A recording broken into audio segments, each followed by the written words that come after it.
ಹೆಸರಾದರೂ ಬ್ರಹ್ಮ ಮಾನಸ ಪುತ್ರ ನಾರದೋ ಕಲಾಪ್ರಿಯನೆಂಬುದಾಗಿ ನಾಮಾಂಕಿತವಿರುವುದು. ಅದು ಅಲ್ಲದೆ ನಾನಾದರೂ ಒಂದು ದಿವಸಕ್ಕೆ ಒಂದು ಸುಳ್ಳನ್ನು ಹೇಳದೆ ಹೋದರೆ ನನಗೆ ಉದರಶೂಲ ಬಾಧೆಯೂ ಬಾಧಿಸುವುದು. ಅದು ಆಗಿರಲಿ, ನಾನು 14 ಲೋಕಗಳು ಹಾಗೂ 56 ದೇಶಗಳನ್ನು ಸಂಚಾರ ಮಾಡಿ ಇಲ್ಲಿಗೆ ಬಂದೆನು. ಆದರೆ ಈ ದಿನ ಯಾರೊಬ್ಬರಿಗೂ ಸಹ ಕಲಹವನ್ನು ತಂದಿರಲಿಲ್ಲವಲ್ಲ. ಅದು ಆಗಿರಲಿ, ನಾನಾದರೂ ಉಪಕಾರಕ್ಕೆ ಉಪ್ಪಿನಕಾಯಿಯಂತೆಯೂ ಅಪಕಾರಕ್ಕೆ ಹಣ್ಣು ಮೆಣಸಿನಕಾಯಿಯಂತೆಯೂ ಇರಬೇಕು. ನಾನು ಈಗಲೇ ಪರಮ ಪಾವನಾದ ಪರಮೇಶ್ವರನನ್ನು ನೋಡಿಕೊಂಡು ಒಮ್ಮೆ ಅವರ ಆಶೀರ್ವಾದವನ್ನು ಪಡೆದುಕೊಂಡು ಕೈಲಾಸದಲ್ಲಿ ನನ್ನ ಕಾರ್ಯವಾಗುವುದೇನೋ ನೋಡುವೆನು. ನಾರಾಯಣ ನಾರಾಯಣ ನಾರಾಯಣ ನಾರಾಯಣ. ಇದೇನಿದು? ನಾನು ಈ ಮಾರ್ಗವಾಗಿ ನಾರಾಯಣ ನಾರಾಯಣ ಎಂಬುದಾಗಿ ವಿಷ್ಣು ನಾಮಸ್ಮರಣೆಯನ್ನು ಮಾಡುತ್ತಾ ಹೋಗುತ್ತಿದ್ದರೆ ಈ ಮಾರ್ಗವಾಗಿ ಯಾರು ಟಾರಾಯಣ ಟಾರಾಯಣ ಎಂಬುದಾಗಿ ಅಪಸ್ಮೃತಿ ನುಡಿಯುತ್ತಿರುವರಲ್ಲ, ಯಾರಿರಬಹುದು? ಮುಂದೆ ಹೋಗಿ ವಿಚಾರಿಸಿ ನೋಡುವೆನು. ಅಲ್ಲ, ಈ ಕಾಡಲ್ಲಿ ನಾನು ಟಾರಾಯಣ ಟಾರಾಯಣ ಅಂದ್ರೆ ಆ ಕಡೆಯಿಂದ ಯಾರ ನಾರಾಯಣ ನಾರಾಯಣ ಅಂತಾರೆ. ಯಾವ ಬಿಲ್ಡೆ ದಾಸೆ ಬಂದಿರ್ಬೇಕು ಈ ಕಾಡಿಗೆ? ನಾರಾಯಣ ನಾರಾಯಣ ಟಾರಾಯಣ. ಅಯ್ಯ, ನಾನು ಈ ಮಾರ್ಗವಾಗಿ ನಾರಾಯಣ ನಾರಾಯಣ ಎಂಬುದಾಗಿ ವಿಷ್ಣು ನಾಮಸ್ಮರಣೆಯನ್ನು ಮಾಡುತ್ತಾ ಹೋಗುತ್ತಿದ್ದರೆ ನೀನು ಟಾರಾಯಣ ಟಾರಾಯಣ ಎಂಬುದಾಗಿ ಅಪಸ್ಮೃತಿ ನುಡಿಯುತ್ತಿರುವೆಯಲ್ಲ, ನೀನು ಯಾರು? ಅಲ್ಲ ಕಣೆಯ, ನಾನು ಈ ಕಾಡಲ್ಲಿ ಟಾರಾಯಣ ಟಾರಾಯಣ ಅಂದ್ರೆ ನೀನ್ ನೋಡೋರು ಈ ವೇಷದಲ್ಲಿ ಇಲ್ಲಿಗೆ ಬಂದಿದೆಯಲ್ಲ, ನೀನ್ ಯಾರಯ್ಯ? ಅಯ್ಯ, ನನ್ನನ್ನು ಬ್ರಹ್ಮ ಮಾನಸ ಪುತ್ರನಾದ ನಾರದೋ ಕಲಾಪ್ರಿಯನೆಂಬುದಾಗಿ ನಾಮಾಂಕಿತವಿರುವುದಯ್ಯ. ಏನಂತಾರೆ? ನಾರದನೆಂದು ಕರೆಯುವರು. ಓಲೂರು ಬೆಂಕಿ ಹಚ್ಚ ನಾರದಪ್ಪ ಅಂದ್ರೆ ನೀನೇನಯ್ಯಪ್ಪ? ನಾರಾಯಣ ನಾರಾಯಣ. ಏನು ಇಲ್ಲಿಗೆ ಬಂದೆ? ಅಯ್ಯ, ಅದು ಆಗಿರಲಿ, ನೀನು ಯಾರು? ನಾನ್ ಚಂಪಾಕಾವತಿ ನಗರದ ದಕ್ಷ ಬ್ರಹ್ಮಾಸ್ತಾನದ ಬಸವರಾಜು ಅಂತ ಕಣೆಯ. ಅಯ್ಯ ಬಸವಯ್ಯ, ರಾಜಮನೆಯಲ್ಲಿ ಇರುವುದನ್ನು ಬಿಟ್ಟು ಈ ಕಾಡಿನಲ್ಲಿ ನೀನು ಏನು ಮಾಡುತ್ತಿರುವೆ? ನಾನ್ ಹಿಂಗೆ ಸುತ್ತ ಆಡ್ಕೊಂಡ್ ಬಂದೆ. ನೀನೇನಕ್ ಬಂದೆ ಈ ಕಾಡಿಗೆ? ಬಸವಯ್ಯ, ಕೈಲಾಸ ಮಾರ್ಗವಾಗಿ ಬಂದೇನು, ಆದ್ರೆ ದಾರಿ ಮಾರ್ಗವು ತಪ್ಪಿ ಈ ಕಾಡಿನಲ್ಲಿ ಅಲೆಯುತ್ತಿರುವೆನು. ನೀನೇನಾದ್ರೂ ಕೈಲಾಸ ಮಾರ್ಗವು ತಿಳಿದಿದ್ದರೆ ಒಮ್ಮೆ ತಿಳಿಸುವನಾಗು ಬಸವಯ್ಯ. ನೀ ಕೈಲಾಸಕ್ಕೆ ಹೋಗೋಣ ಅಂತ ಬಂದು ಇಲ್ಲಿ ತಪ್ಪಿಸ್ಕೊಂಡ್ಬಿಟ್ಟಿದ್ಯಾ? ಹೌದು ಬಸವಯ್ಯ. ಪಾಪ, ಇಲ್ಲಿ ಕೂತಿರೋರು ಯಾರನ್ನ ರೂಟ್ ಗೊತ್ತೇ ನಾವು ಕೈಲಾಸಕ್ಕೆ ಹೋಗೋದು? ನಿನಗೆ ಗೊತ್ತಾತಪ್ಪ, ಜೋಬಲ್ಲೇನೆ ಸಿಕ್ತಿದ್ದಿ ಗೊತ್ತಾ? ಗೊತ್ತಿಲ್ಲ, ತಾತನು ಗೊತ್ತಿಲ್ಲ. ಹಾಗಾದ್ರೆ ನೀನು ತಿಳಿಸುವನಾಗು ಬಸವಯ್ಯ. ಇವಾಗ ನೀನ್ ಇಲ್ಲಿಂದ ಸೀದಾ ಹೋಗ್ಬಿಟ್ಟು ಹೋಗಿ ಆವರೆಕೆರೆ ಹೊಟ್ಟೋಗು ಬಸವಯ್ಯ. ಅದು ತಾವರೆಕೆರೆ ಅಲ್ಲವೋ? ಯಾವ್ದು? ಅದು ತಾವರೆಕೆರೆ. ಹೆಸರು ಬದಲಾಯಿಸ್ಬಿಟ್ಟಿದ್ದೀರಾ? ನಿನಗೆ ಆ ರೀತಿ ಅರ್ಥವಾಗಿರುವುದು. ಅಲ್ಲಿಂದ ಹಂಗೆ ಸೀದಾ ಮಾಡಿ ಬಸವಯ್ಯ. ಅದು ಮಾಗಡಿ ಕಣೋ ಬಸವಯ್ಯ. ಯಾವ್ದು? ಮಾಗಡಿ. ಅದನ್ನು ಹೆಸರು ಬದಲಾಯಿಸಲ್ಲ. ಇನ್ನೊಮ್ಮೆ ಹೇಳುವುದಾಗ ಬಸವಯ್ಯ. ಅಲ್ಲಿಂದ ಹಂಗೆ ಮುಂದ್ಕೋದ್ರೆ ಹಳೇಕೆರೆ ಅಡ್ಪರ್. ನಾರಾಯಣ ನಾರಾಯಣ. ಬಸವಯ್ಯ, ನಿನ್ನ ನಾಲ್ಗೆಗೆ ನಿಜವಾಗಲೂ ದರ್ಬೆ ಹಾಕಿ ತಿಕ್ಕಬೇಕು. ಅದು ತಾಳೆ ಕೆರೆ ಅಂತ ಬಸವಯ್ಯ. ಆಗುವುದಿಲ್ಲ ಬಸವಯ್ಯ. ಅಲ್ಲಿಂದ ಹೋಗ ಹಂಗೆ ಸೀದಾ ಮುಂದ್ಕೋಗ ಉಣುಗ್ಲು. ನಾರಾಯಣ ನಾರಾಯಣ. ಬಸವಯ್ಯ, ನೀನು ಯಾವ ಶಾಲೆಯಲ್ಲಿ ಓದಿದ್ದು? ಅದೇ ಕನ್ಕೇನಹಳ್ಳಿ. ಅದೇ ಶಾಲೆಯಲ್ಲಿ ಓದಿದ್ದ? ಕನ್ನಡ ಕ್ಲೀನ್ ಆಗಿ ಹೇಳ್ಕೊಂಡ್ ಕೊಟ್ಟ. ಮಠ ಸ್ವಾಮಿ ಇದ್ರಲ್ಲ ಅವಾಗ ಬಟ್ಟ. ನಾರಾಯಣ ನಾರಾಯಣ. ಬಸವಯ್ಯ, ಅದು ಕುಣಿಗಲ್ ಬಸವಯ್ಯ. ಕುಣಿಗಲ್ಲ? ಹೌದು ಬಸವಯ್ಯ. ನಾನೆಲ್ಲ ಮುಣುಗ್ಲು ಅನ್ಕೊಂಡ್ಬಿಟ್ಟಿದ್ದೆ. ಅಲ್ಲಿಂದ ಸೀದಾ ಮುಂದ್ಕೋಗಯ್ಯ ಒಡಿಯೂರು. ಬಸವಯ್ಯ, ಅದು ಯಡಿಯೂರು ಸಿದ್ಧಲಿಂಗೇಶ್ವರ ಇರುವ ಊರು ಯಡಿಯೂರು ಬಸವಯ್ಯ. ಸೋತಾರೆ ಬಸವಯ್ಯ, ಒಂದು ಬ್ರಿಡ್ಜ್ ಅನ್ನೇ ಕಟ್ಟಿದ್ದಾರೆ ನೋಡಿಲ್ಲ? ಹೌದು ಬಸವಯ್ಯ. ನಾರಾಯಣ ನಾರಾಯಣ. ನಾರದಪ್ಪ, ಅಲ್ಲಿಂದ ಹಿಂಗೆ ಸೀದಾ ಮುಂದ್ಕೋದ್ರೆ ಬಳ್ಳೂರು ಕ್ರಾಸ್. ಬಸವಯ್ಯ, ಅದು ಬೆಳ್ಳೂರು ಕ್ರಾಸ್ ಕಣ ಬಸವಯ್ಯ. ಹೆಸರು ಬದಲಾಯಿಸ್ಬಿಟ್ಟಿದ್ದಿ. ಎಲ್ಲದಕ್ಕೂ ನೀನು ಹೆಸರು ಬದಲಾಯಿಸ್ಕೊಂಡೇ ಇದೆಯಾ? ಹೇಳು. ಹೌದಾ? ಹೌದು ಬಸವಯ್ಯ. ಅಲ್ಲಿಂದ ಸೀದಾ ಹಂಗೆ ಈ ಕಡೆಯಿಂದ ಹೋತ ಬಲಗಡೆ ತಿರುಗಲ್ಲ ಮುಂಜುನ್ಗಿರಿ. ಬಸವಯ್ಯ, ಅದು ಆದಿ ಚುಂಚನಗಿರಿ ಬಸವಯ್ಯ. ಅದಕ್ಕೆ ಯಾವಾಗ ಹೆಸರು ಬದಲಾಯಿಸಿದ್ರು? ನಾನು ನೆನ್ನೆ ಹೋಗಿದ್ನಲ್ಲ, ಹಂಗೆ ಇತ್ತು ಮುಂಜುನ್ಗಿರಿ. ಹೌದಾ ಬಸವಯ್ಯ? ಈಗ ನಿರ್ಮಲಾನಂದ ಸ್ವಾಮಿಗಳು ಬದಲಾಯಿಸಿದ್ದಾರೆ. ಮುಂದೆ ಹೇಳು ನಾಲ್ಕು ಬಸವ. ಅಲ್ಲಿಂದ ಸೀದಾ ಮುಂದಿನ ಗಿರಿಯಿಂದ ಸೀದಾ ಒಂದು ದೊಡ್ಡ ಬೆಟ್ಟ ಅದೇ ನೋಡಿ. ಹೌದು ಬಸವಯ್ಯ ಇರುವುದು. ಅದ್ರ ಮೇಲೆ ಒಂದು ಕಲ್ಲು ಕೋಡ್ಗಳು ನೋಡಿ. ಹೌದು ಬಸವಯ್ಯ ಹಿಂಗೆ ನಿಂತಿರುವುದು, ನಿನ್ನಂತೆ ನಿಂತಿರುವುದು. ನಿನ್ನಂಗೆ ಮೋಟ್ಗಿಲ್ವಾ? ಇಲ್ಲ ಬಸವಯ್ಯ ಉದ್ದಕ್ಕಿರುವುದು. ಹಂಗಿದ್ರೆ ಅದ್ರ ಮೇಲೆ ಹೋಗಿ ಹೋಗಿ ನಿಂತ್ಕೊಂಬಿಡಿ, ಎರಡು ಕಾಲು ಎರಡು ಕೈ ಹಿಂಗ್ ಜೋಡಿಸಿಕೊಂಡು ಹಿಂಗ್ ನಿಂತ್ಕೊಂಬಿಡಯ್ಯ. ಅನಂತರವಾಗಿ ಬಸವಯ್ಯ ಬಿಡಯ್ಯ. ಅನಂತರವಾಗಿ ಅದು ಸರಿ, ಹೋಗೋಣ ಹೆಂಗು ಓದ್ತಿ ಹೆಂಡ್ರು ಮಕ್ಳು ಯಾರನ್ನವ್ರ? ನಾರಾಯಣ ನಾರಾಯಣ ಬಸವಯ್ಯ. ಹ್ಮ್? ನಾನು ಬ್ರಹ್ಮಚಾರಿ ಅಲ್ಲವೇನೋ ಬಸವಯ್ಯ? ಏನಂದೆ? ಬ್ರಹ್ಮಚಾರಿ ಬಸವಯ್ಯ. ನೀನಾ? ಹೌದು ಬಸವಯ್ಯ. ನಾರದನಲ್ಲವೇ ಪಾಪ ಬಸವಯ್ಯ? ಈ ಪಾತ್ರಕ್ಕೆ ತಕ್ಕನಾಗಿ ನಾನು ಬ್ರಹ್ಮಚಾರಿ ಬಸವಯ್ಯ. ಈ ಪಾತ್ರಕ್ಕೆ ಮಾತ್ರ. ಹೌದು ಬಸವಯ್ಯ. ಬೆಳಗ್ಗೆ ಸಂಸಾರಿ ಅಲ್ಲ ಅಲ್ಲಿ. ಹೌದು ಬಸವಯ್ಯ. ನಾರದಪ್ಪ ಆಮೇಲೆ ಬಸವಯ್ಯ ಆಮೇಲೆ ಹೋಗಿ ಎರಡ್ ಕೈ ಎರಡ್ ಕಾಲು ಜೋಡ್ಕೊಂಡು ಹಿಂಗ್ ನಿಂತ್ಕೊಂಡ್ಬಿಟ್ಟು ಹಾ ಅದು ಸರಿ ಹಂಗೂ ಹೋಗೋಣ ಹೋತಿ. ಹೋಗ್ಲಿ ಅಪ್ಪ ಅವನ ಇವ್ರು ಅವರೇ ಇಲ್ವೋ? ಅಯ್ಯೋ ಪಾಪಿ ಬಸವಯ್ಯ. ಹ್ಮ್? ತಂದೆ ತಾಯಿಗಳಲ್ಲದೆ ಮಕ್ಕಳು ಜನಿಸುವರೇನು ಬಸವಯ್ಯ? ಬಿಟ್ಟಲ್ಲ ಅಂತಿ. ಜನಿಸುವರೇ? ನನಗೆ ಗೊತ್ತಿಲ್ಲಪ್ಪ. ನಿನಗೆ ಅಪ್ಪ ಅಮ್ಮ ಇರುವರೇ ಬಸವಯ್ಯ? ಇದು ಅಪ್ಪ ಇದ್ದ ಮನೇಲಿ ಅವರಲ್ಲ ಅಪ್ಪ ಅಮ್ಮ ಇದ್ರು. ಹಾಗೆಯೇ ನನಗೂ ಅಪ್ಪ ಅಮ್ಮ ಇರುವರು ಬಸವಯ್ಯ. ನನ್ಗಂತೂ ಮನೆ ಸೃಷ್ಟಿಕರ್ತನಾದ ಬ್ರಹ್ಮನೇ ನನ್ನ ತಂದೆಯು, ಹಾ ವಾಗ್ದೇವಿಯಾದ ಶಾರದಾ ದೇವಿಯೇ ನನ್ನ ತಾಯಿಯು. ಹೌದಾ? ಹೌದು ಬಸವಯ್ಯ. ಅದಕ್ಕೆ ನೀನ್ ಊರುಗಳಿಗೆಲ್ಲ ಹಚ್ಕೊಂಬತ್ತಿರೋದು. ನಾರಾಯಣ ನಾರಾಯಣ ನಾದಪ್ಪ ಬಸವಯ್ಯ. ಹೋಗ್ಲಿ ಅಲ್ಲಿ ಹೋಗಿ ಅಡ್ಕಾಲಿನ ಜೋಡ್ಸ್ ನಿಂತ್ಕೊಂಡ್ಬಿಟ್ಟು ಅನಂತರವಾಗಿ ನೋಡು ಜೀವ ಎಲ್ಲ ಗಟ್ಟಿಗೆ ಮಾಡ್ಕೊ. ಕೋಡ್ಗಲ್ ಕೆಳಗಿಂದ ಓ ನಮ್ಮ ಶಿವಾಯ ನಾರಾಯಣ ನಾರಾಯಣ ಬಸವಯ್ಯ.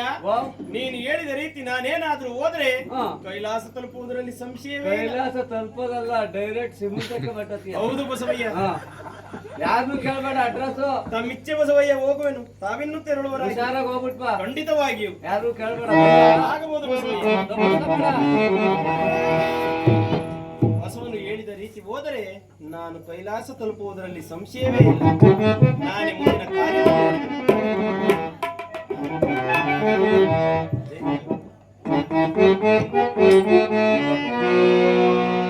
ಜಯತು ಜಯ ವಿಠಲ,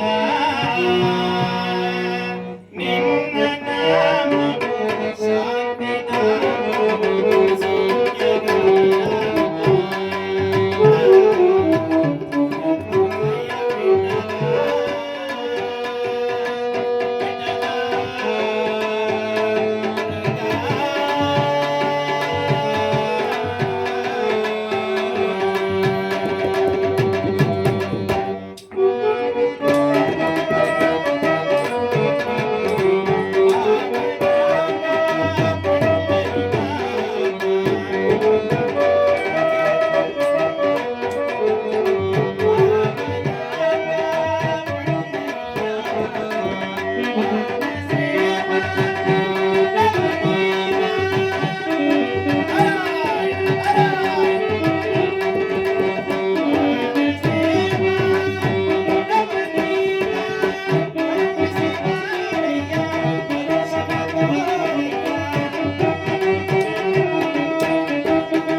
ನಾರಾಯಣ ನಾರಾಯಣ. ಇದೇನಿದು? ಈ ಅಪಾರವಾದ ಕಾಡಿನ ಮಧ್ಯದಲ್ಲಿ ಸ್ತ್ರೀ ಧ್ವನಿಯಲ್ಲಿ ಓಂಕಾರನಾದವು ಕೇಳಿಸುತ್ತಿರುವುದಲ್ಲ. ಆಹಾ, ಯಾರಿರಬಹುದು? ಮುಂದೆ ಹೋಗಿ ವಿಚಾರಿಸಿ ನೋಡಲಿದೆ. ಅಪ್ಪ, ಇದೇನಿದು?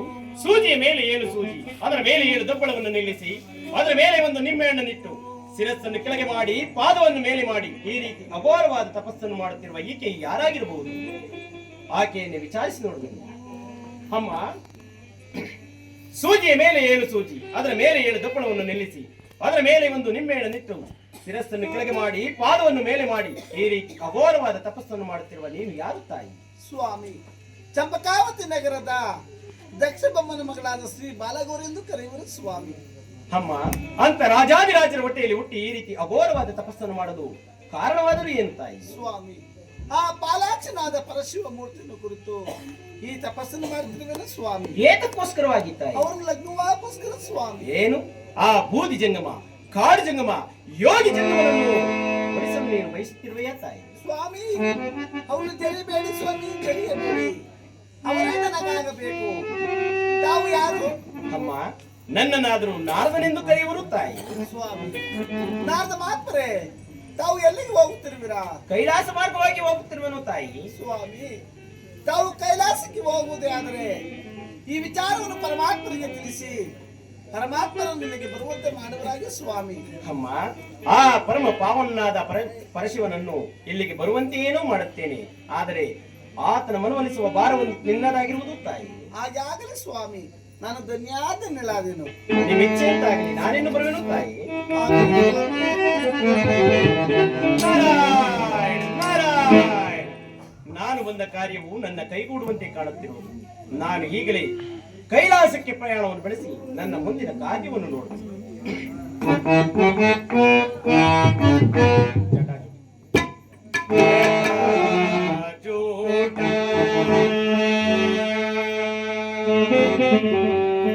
ಗಂಗಾ ಮಕುಟ ಶಶಿಲ